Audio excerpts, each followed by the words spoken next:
Dan has asked to become an Anagarika. We don't often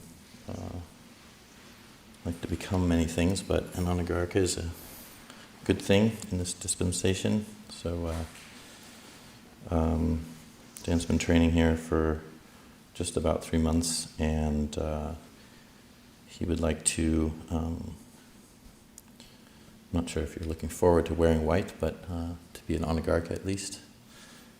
It's quite a challenge to wear all white clothing. So tonight, this is what this is about.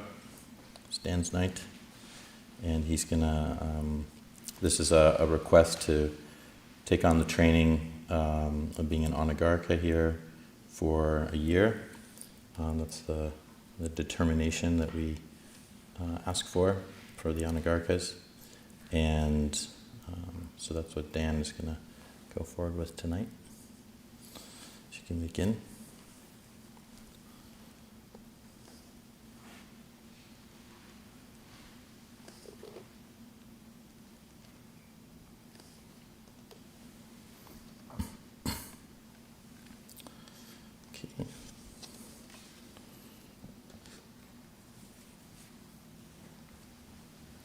Sambharo garawa sorajo pato abokaso bhabaja nahidang sukarang agarang ajawasata ekanta paribhunang ekanta parisudang Sankalikitang brahmacharyang charitum yang nunaham ge samasung ohare twa kasayani vattani acha de twa agarasamahana gareyang babajeyang. The household life is cramped and dusty. The homeless life is free as air. It is not easy living the household life, to live the fully perfected holy life, purified and polished like a conch shell. Suppose I were to shave off my hair and beard, don the robes of a Buddhist monastic, and go forth from the household life into homelessness. Okay, you can sit down for a bit. So, you've gotten together with Tanchidapalo, some requisites here.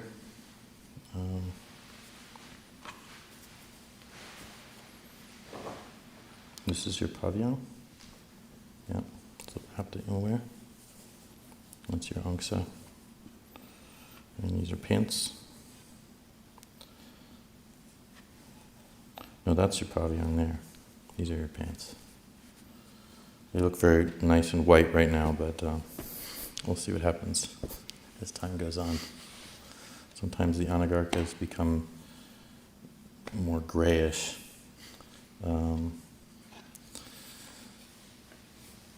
Yeah, you've assembled these, and so this is your uniform. This is what you'll wear. It'll represent you as an Anagarika in the monastery. And so you'll have a bit of a different experience now. You'll be in the monk's room, so you'll have a locker in there, and you'll keep your stuff in there, and you'll be more closely associating with the monastics. And I remember when the first night I wore these, and the memory isn't always there when you wake up in the morning, kind of, and then I just saw this is all I had, and I thought, what have I gotten into? It's pretty weird, wearing these white robes, and got into them, and got fairly used to it. Got fairly used to cleaning them quite often, and then my extreme disappointment around staining them almost every day.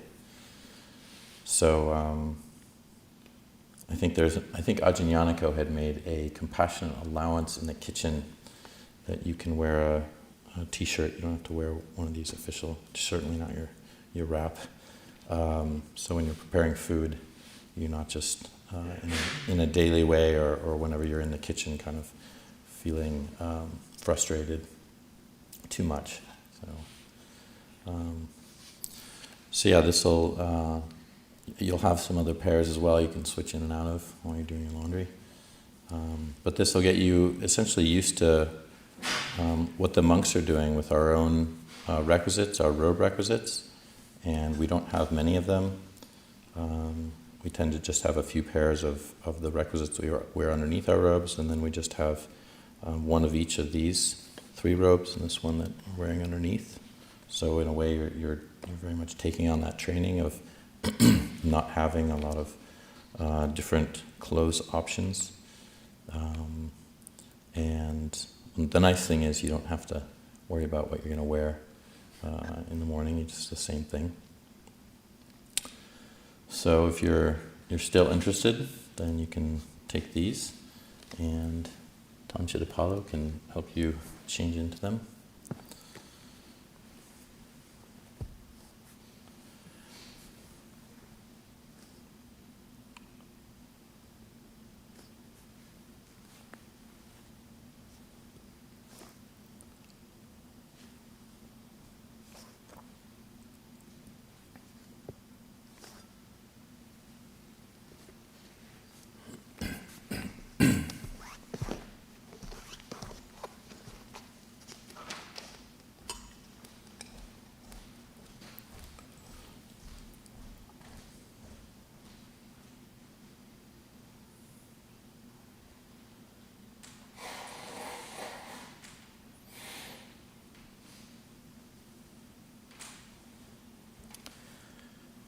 It's always a feeling of goodness when this kind of event occurs, at least for myself. There's a lot of happiness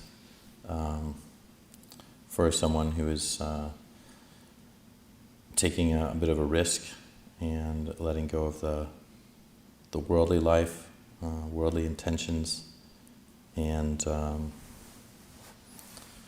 that sense of needing to have a job that pays money and kind of expenses that have to be met, and although I'm worrying about that a lot these days for the monastery, but there's a sense of shaking off, letting go of what the tendency is in the world, and that is to seek security in materiality, and to really search for that sense of like how do I feel secure in what everybody else is doing. And often we find that it's not easy, it's very difficult to do that, because we find that the search for security isn't really in material acquisition or feeling safe with those things that we own or a particular house that we have. Because all those things, just like our clothes we wear, everything falls apart, everything changes its form. And especially that's true of our body. And so as we begin to recognize that, then taking this step towards monasticism is a very courageous step, because it's not sure how it's going to turn out. There's often a lot of expectations about how I will be like as a monastic, what Anagarika life will be like. And recently Ajahn Sudhiro had mentioned in a talk, recently, I think about 6 weeks ago, 2 months ago, I think it was actually Samana Hemiko's after his ordination, who said that, it comes with a bittersweetness, this happiness for someone who's trying this life out, just because of the worldly comforts aren't there anymore to take care of us. So because our aim is in not seeking a refuge in materiality, then we start to have to let go of a lot of things status, position, the way we relate to other people, the comfort we get in those relationships. We have to let go of, again, that sense of acquiring things, getting things for ourselves. And yeah, it can feel different pressures in the monastery of wanting to perform well and then feeling failure, or feeling that one's not good enough. All kinds of pressures come up, and a lot of it I found for myself was because I had filled my life with so much comfort and the ability to access comfort so quickly and easily, and that was going away. That could be comfort in just talking with another person, and in a way kind of having them still encourage me in my own defilements and the ways that I am, that wasn't very helpful, instead of giving maybe some bitter medicine, difficult medicine. It might be in how I related to in sexual ways, and that's a big letting go in this life. Taking the brahmacharya precept, or seeking food. And in that way, the Anagarikas have a bit of a more difficult time, because they're kind of in the middle there, and they're dealing with the kitchen a lot, with food and control over food, and what's put out, what's offered, and what they're going to eat. So all of these things, they tend to accumulate, and it can feel like the mind can sometimes become dark, or there can be difficult states. And it's just part of the process of becoming a monastic and working with those difficulties that might arise, and then seeing what is actually stable. What is it that actually does bring happiness and goodness. And so that comes from often dealing with certain kind of difficulties and doing it in a good way, and then learning what's the best for ourselves and in our own minds. So there is Dan, white uniform, part of the ceremony. Oh, I forgot this, the lack of mindfulness. Thank you.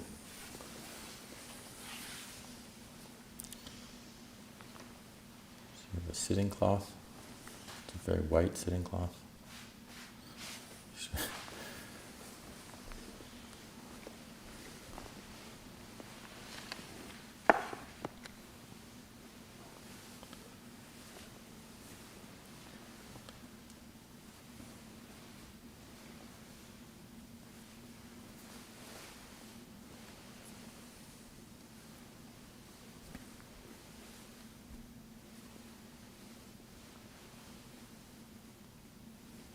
One of the requisites of this ceremony is that your pavillon will fall off.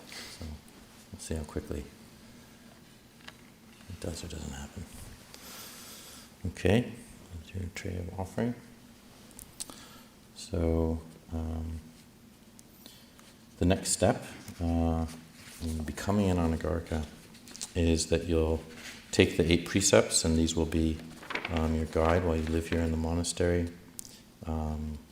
And so the other aspect, though, you can sit down just for a moment, is, as I was speaking about before you entered, was that sense of refuge. And what is it that you go to for refuge? And it's not something that most people go to things like, as I was talking about where you came in, like material experience, sensuality. People often take refuge in their devices, entertainments, other people. It can be all kinds of things. So this is really this request for the 3 refuges that everyone has actually made here before the ceremony. is something you're going to do again, and it's something that I would encourage you, Dan, to reflect on. What does it mean to take the Buddha as a refuge, the Dhamma, the Sangha as refuges? Why are they different than the worldly Dhammas? And why are they different than the worldly experiences that you've possibly sought before? And how are these really a pathway for you to go for safety, to look to for safety? So that's the aspect about asking for the refuges. And then again, taking the precepts. These precepts are not something that we just take and blindly follow. They're actually guides for reflection. So in terms of the precepts you take, the first precept about not taking any life, that's not just something you just do. You see something, you don't take life. There's a reflective quality around that, reflecting on another being's welfare, reflecting on your own sense of compassion for that being. So we were just, or I was just pulling off some caterpillars from the Oregon grapes, the Oregon grape plants, and not trying to have too much aversion to them, knowing that they're destroying the plants, and then trying to take them off of those plants in a kind way, and encourage them to eat some other plants, usually across the street. But not the neighbors, because we actually have this small strip across the street, so I've had some guiltless experiences just putting them on our own property, on some blackberry bushes. So there's that sense of reflecting on those beings, and so I've when I'm handling them, I'm not wanting to crush them or hurt them, and over a long time of taking on an example like this precept around not taking the life of any living creature, there is a sense when that is done unintentionally, like stepping on a worm or something. There's a real feeling of like, there's a sadness there around having harmed another being. Like, oh, I'm sorry. And wanting to be more careful, wanting to make sure that doesn't happen again. But it really is around that intention. That's the most important part. If I was to, for example, instead, get frustrated with these caterpillars and just squash them, that leads to that kind of annihilationistic mind state and that aversive mind state that unfortunately doesn't protect me at all. It opens the mind up to quite a lot of negativity. So these precepts, they're something to reflect on and to bring up, like, oh, what is the experience when I unintentionally harm another being, or if I'm not careful? And so that's kind of the sense that we're really looking at that, not taking the life of any living creature, is really seeing that there's a preciousness to life and birth, and the fact that those beings wish to be happy. They wish to eat their Oregon grape leaves, and I hope that they eat other leaves. But there is that sense of caring, because we can identify with our own sense of well-being and our own happiness, and so we try to see that for another creature. So in terms of these precepts, these refuges and the precepts, I would encourage you to continue to think about them and to bring them up in your mind as you're following them. Sometimes they can cause frustration in terms of your wanting to, like, just to have something that that you want to restrain from taking, because you might think, oh, well, that's actually not mine. Something that's like perhaps some food or whatever it might be, and you kind of put that down, but you might recognize at least the desire within you. And so it's helpful to see, like, well, what's the result of when I guard that sense of caring for what I pick up, what I take, whether I have a sense of that being mine or not. And so you reflect on that, and you see that when you are very careful with that precept, then you do feel a lot of happiness, because you know that you're not feeling like you're stealing things from other people, and you feel very confident in yourself. There isn't a lot of regret or remorse around something like that, because there's so much carefulness. Going through these, it's important to really think about the brahmacharya vow, and how restraining from sexual activity is something that can be beneficial for you. And that's not what the world really teaches us. The world teaches us the exact opposite. And in fact, others who understand what we're doing, that can be something that's very perplexing to them. And sometimes it can be perplexing to us. You know, when you can be overwhelmed, or this can be very difficult, or when there's lust, it can be something quite difficult to work with. So in that reflective sense, it's like, well, how is this beneficial to me? How is this an aid to my practice? How does this create simplicity in the quelling of desire and lust? And as you reflect on that more and more, then that can actually bring you to a sense, again, of confidence around why this is helpful for you. And then there can also be a sense of seeing like, oh yeah, this is the right thing to do. This keeps me out of harm's way with overwhelming desire, or often the complications that come with sexual activity, or the harm that can come out of it as well. And again, that goes with lying. When we are free from lying, then we're really free from that sense of not being trusted by others, but also not trusting ourselves. So what happens when people lie is they just start to lose the trust in themselves about what they're capable of or not capable of. And eventually people who are so prone to lying, they don't know whether they're telling the truth anymore. But what lying does is it really protects one's integrity, especially around other people. When you think about somebody who you might have known for a long time, and you find out that they're capable of lying, that changes the whole relationship you have with that person. So it's important to try to see this as a very specific intent of the mind around following truth, veracity, and sort of almost having a love for truth, a care for truth, and knowing how to best use that in the world and with other people that you live with.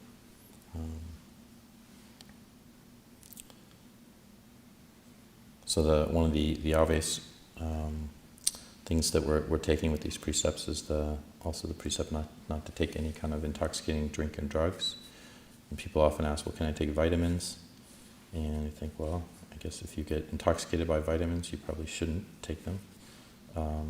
But this is just the kind of the drugs and alcohol, those things, anything that kind of brings you to that a substance. We're talking about a chemical substance that brings about that carelessness. And interestingly enough, with this precept, it's not a moral precept. The Buddha did not state that refraining from consuming these drinks is moral, because he was more concluding that these other, like for example, these other four, which is not taking the life of another person or another creature, not stealing, refraining from sexual activity, or with the 5 precepts, it would be no harmful sexual activity, and then not lying.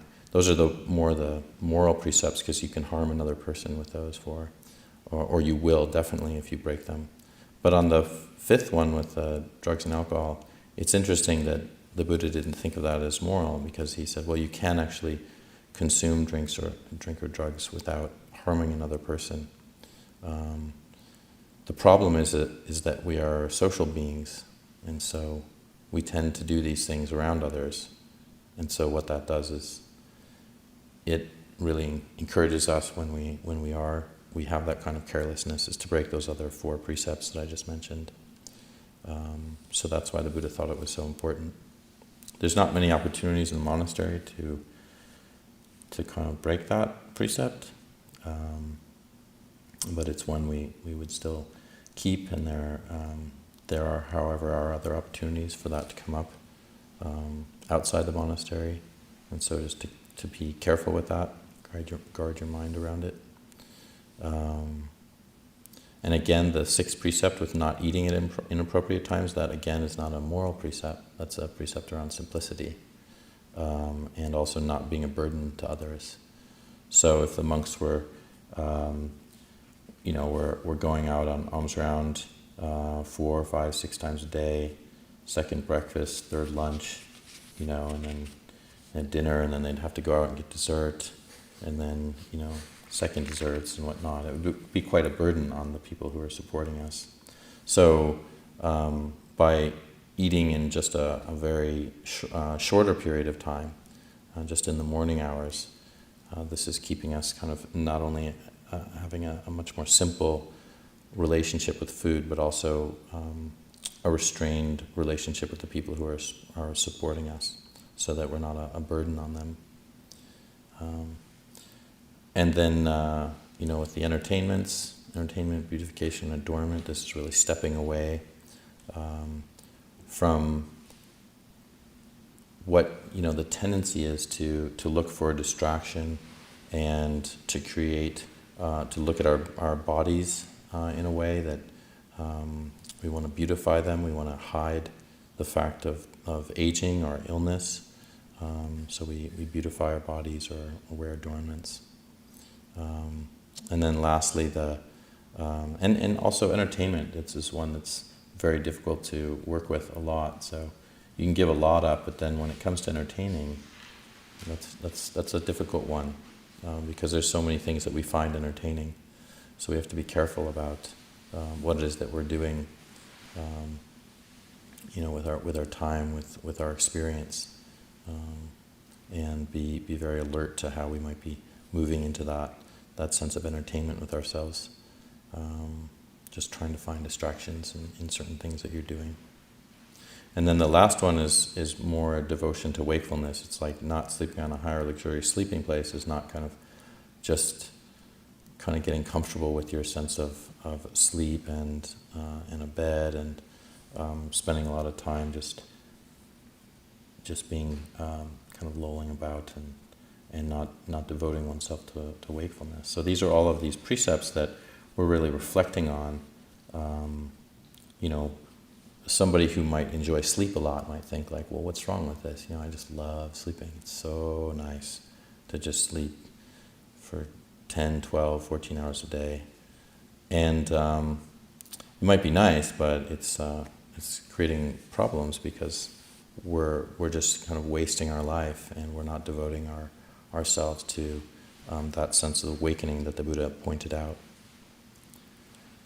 So in the monastery, this is taken care of usually by our schedule, coming to puja fairly early, and nights like these especially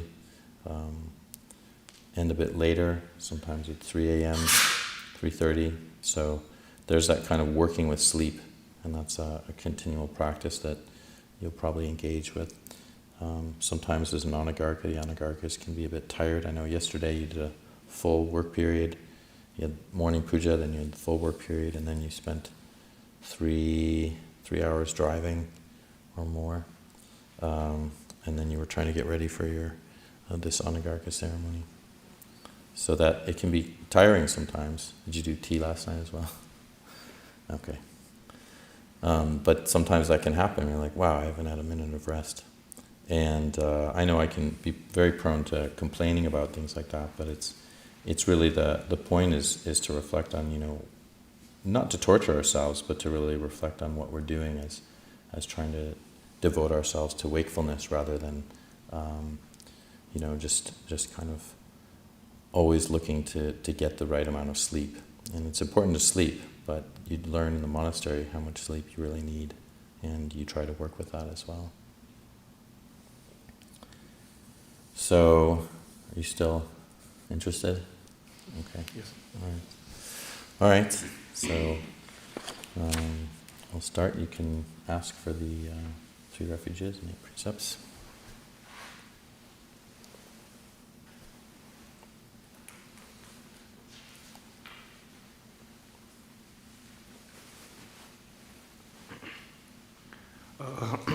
aham bante ti saranena saha atta silani yachami dutiyampi aham bante ti saranena saha atta silani yachami tatiyampi aham bante ti saranena saha atta silani yachami.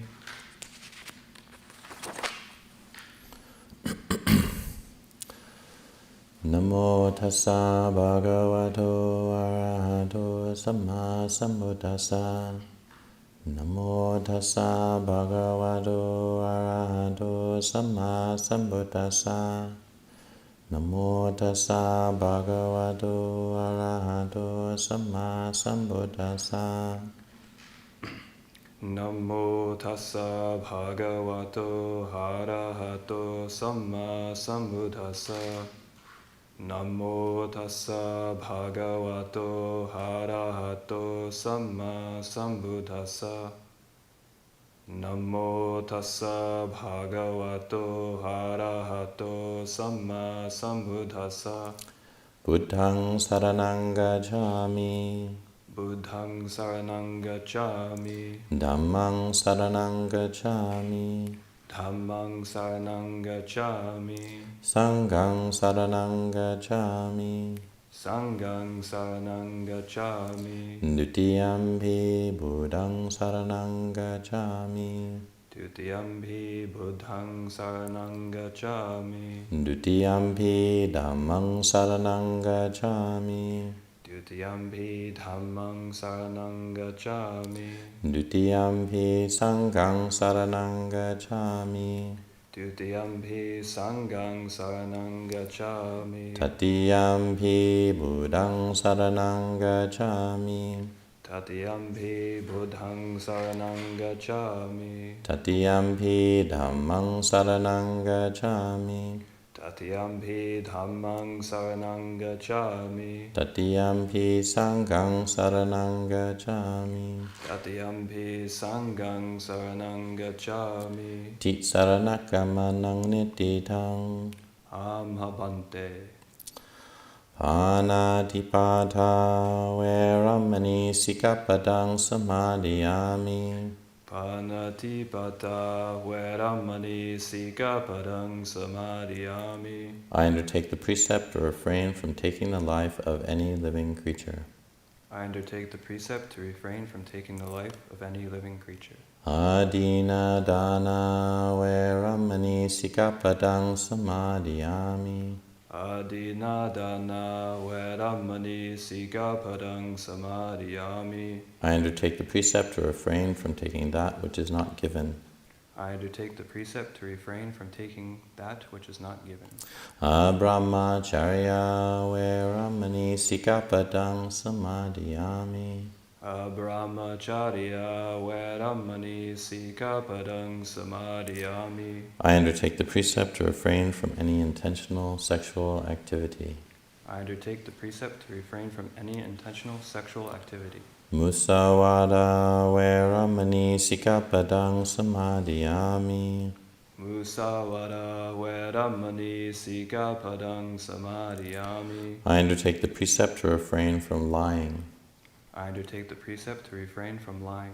Sura merya majapamadhatana veramani sikkhapadang samadhiyami. Sura merya maja pamadatana veramani sikkhapadang samadhiyami. I undertake the precept to refrain from consuming intoxicating drink and drugs which lead to carelessness. I undertake the precept to refrain from consuming intoxicating drink or drugs which lead to carelessness. Vikala bhojana veramani sikkhapadang samadhiyami. Vikala bhojana veramani sikkhapadang samadhiyami. I undertake the precept to refrain from eating at inappropriate times. I undertake the precept to refrain from eating at inappropriate times. Nacha kita wadita visuka dasana malakanda vilepana dharana mandana vibhusanatana veramani sikkhapadang samadhiyami. Nachagito Adita Visuka Dasana Mala Ganda Vilepana Dharana Mandana Vibhusanatana Hveramani Sikapadang Samadhiyami. I undertake the precept to refrain from entertainment, beautification, and adornment. I undertake the precept to refrain from entertainment, beautification, and adornment. Uchasayana mahasayana veramani sikapadang samadhiyami. Uchasayana Mahasayana Hveramani Sikapadang Samadhiyami. I undertake the precept to refrain from lying in a high or a luxurious sleeping place. I undertake the precept to refrain from lying on a high or luxurious sleeping place. Imaniata sikapadani samadhiyami. Emaneyata Sikapadani Samadhiyami. Emaneyata Sikapadani Samadhiyami. Emaneyata Sikapadani Samadhiyami. Imaniata sikapadani silena sugatinyanti, silena boga sampada, silena nipatinyanti, tasma silang visotaye. Sadhu Bante. Okay.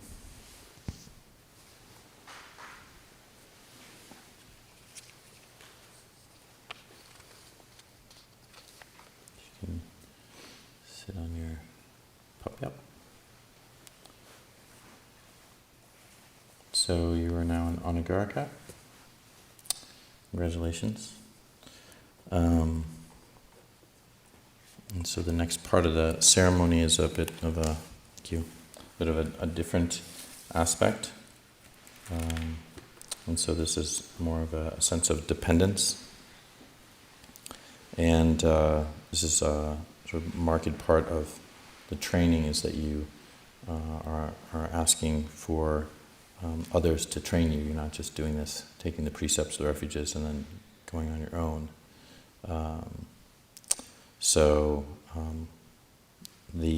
One of the things that's Luang Por Pasano talks about as a very different aspect of the training in the Ajahn Chah tradition is that there's often a very close relationship with students and teachers, especially around something we call upataking, which is attending to a monk and then having that monk attend to you. And it's very much part of our life. There's many of the monks here who are attend to certain teachers, and they have a very close relationship with that teacher, looking after them. And what that's doing is that's really developing that relationship over time of caring for and looking after the training of from a teacher to a student. And what you're doing when you ask for dependence is you are asking to depend on another person, another more teacher or someone who's been in the robes for a while, to look after you and to essentially ask them to see any blind spots that you're not seeing for yourself, and encourage you in a direction that you might not see or know is particularly good for you, or you might not have seen that for yourself, and so you're actually looking for this teaching and this guidance. And so part of this ceremony is asking for dependence, and even though you're asking for me, this is really something that is going out to Luang Por Pasano, Ajahn Kurundamo, very, very importantly, Ajahn Yaniko, who's the abbot of the monastery, and then myself and all of the other ajahns, and as well as all the other monks who have had more experience and can help point the way. And that's what we're agreeing to in this ceremony. It's not something that is seen as flippantly, or you're asking. It's that this is really part of the training and what you're asking for. And in certain ways that comes with that bittersweetness I was talking about. It's not always easy to receive feedback. It's not always something that people want to have, because there can be a sense of like, if I'm receiving feedback, then there's something wrong with me, or I should already know what I'm doing, I shouldn't be incompetent. All of these things kind of come up.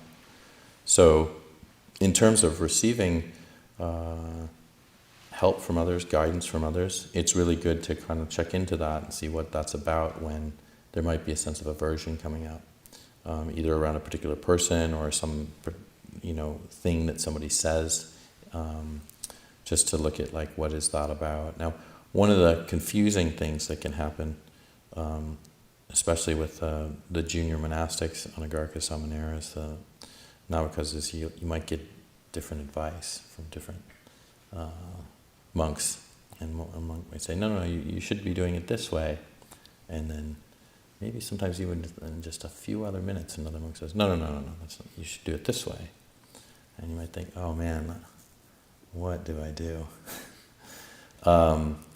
And patience, have a lot of patience, and you can ask though. You can ask sometimes if there's confusion around that, then that's good to gain clarity around it. So that would be something you can go to Ajahn Yaniko about and ask, like, I'm kind of not sure how things are done because I've been told from about 4 or 5 different monks to do it in 4 or 5 different ways. And so there's sometimes that can happen, and to actually understand that that's just normal living in a community.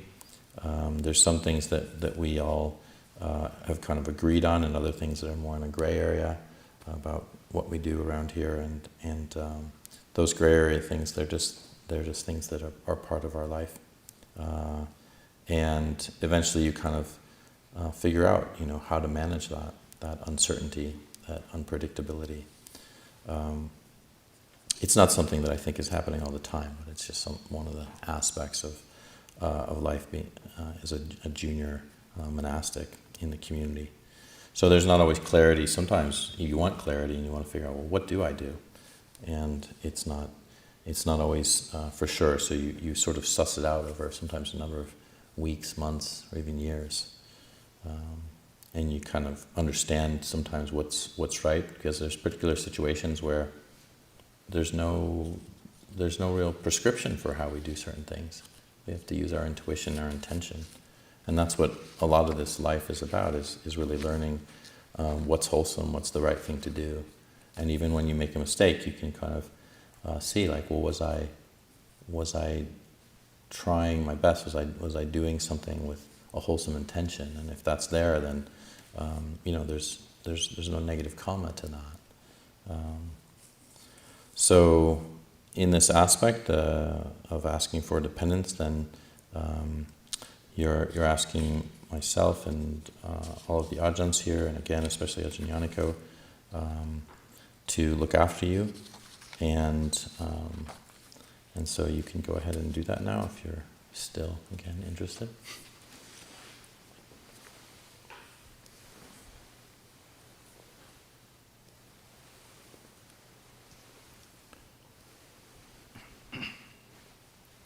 Acharyo me bante hohi ayasamato nisaya vachami. Acharyo me bante hohi ayasamato nisaya vachami. Acharyo me bante hohi ayasamato nisaya vachami. Opayikang Sadhu bante. Patirupang Sadhu bante. Pasadikena Sampadehi. Sadhu bante. Okay, so I've just said that it's suitable, and Anagarika Dan said, well said. And I said, it's proper, and he said, well said. And then I said, you should endeavor to conduct yourself in a good manner. And he still said, well said. So that's the dependence that you've just asked for. And now comes the kind of bittersweetness line, which I'll explain after you chant that. Ajata gedani tero maihang bharo ahampi terasa bharo.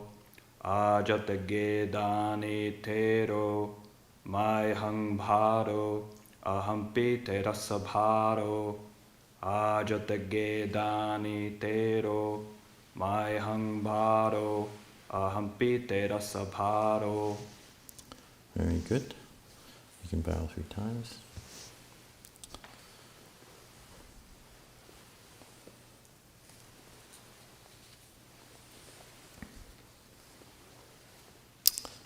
So that last line that Anagarika Dan chanted was, "From this day onwards, the Tara will be my burden, and I shall be the burden of the Tara."